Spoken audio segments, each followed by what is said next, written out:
break down monogamy and polyamory with our resident sexologist, Dr.L.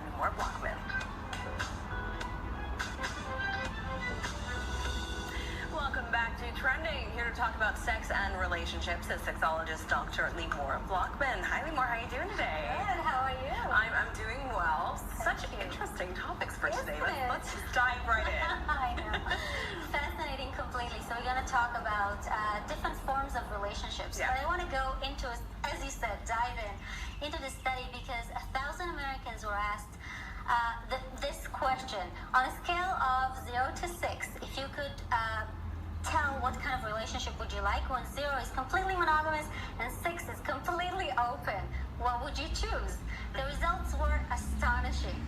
50% of men said that they want to be in a consensual non-monogamous relationship, and 33% of women. Really? I'm going to go into the definitions of what does it mean to be in a consensual non-monogamous relationship. Then I want to give you a few other figures. So approximately 8% of both genders said that they would like to be in a completely open relationship, but then when they were asked about their partners, they started bringing in the restrictions. There's a term for it. They want to be monogamish. So that's what it is. Yes. Gender, age, and orientation really kind of influenced this. So, of course, men were more prone to be non-monogamous, people that are younger than 30, and people that are fluid. Do you remember that we described who is fluid? If you're not heterosexual or homosexual, just in between. Just like an open sexuality. An open, yes. Someone who's pansexual, bisexual, all of the above, had more chances of being non-monogamous.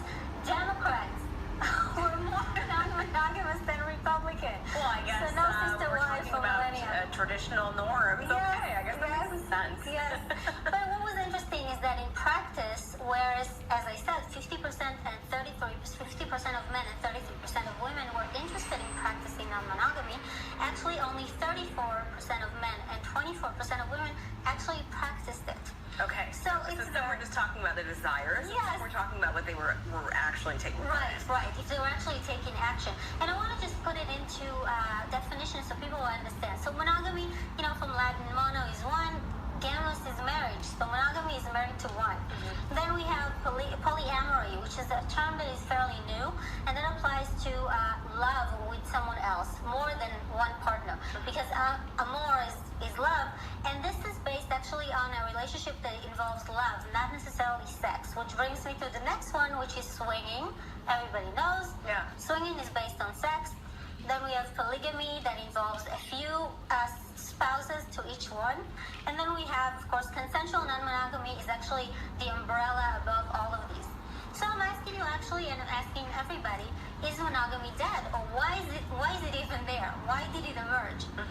So really, if you look historically, approximately 80% of societies were always polygamous. And of the ones that were actually non-monogamous, they were actually monogamous, it all emerged from the Industrial Revolution that actually created the need to shift from the model of sharing, because before 8000 BC, everybody was sharing shelter, security, food, and sexuality.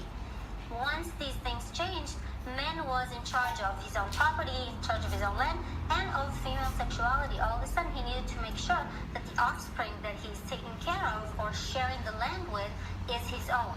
Okay. That he's not gonna, So the question is really, who does it apply to? Who needs to live under what circumstances? And I want to start and say that this is a mutual decision to make. Right. It's much more difficult to actually bring this into a relationship that is already based on monogamy or something that is different on the other side of the scale. The best thing to do is really to go into a relationship where both of you came from a background, for instance, two people that are non-monogamous, going into a relationship that is non-monogamous, that will work well. I want to warn people about the idea of swinging. As a therapist, I want to say to people that sometimes you cannot unsee what you've seen. And things that you engage in, if you open the door to it, it really is a responsibility. But overall, try not to make assumptions, try not to fall into the trap of what society dictates to us. Right. Just go with what feels right. And actually, you can experiment, but really make sure that you take responsibility for everything, because if you decide to go and embark on something, there are consequences. Okay, Limor, thank you so much for this today. Thank you. great. And staying with the senses, if you're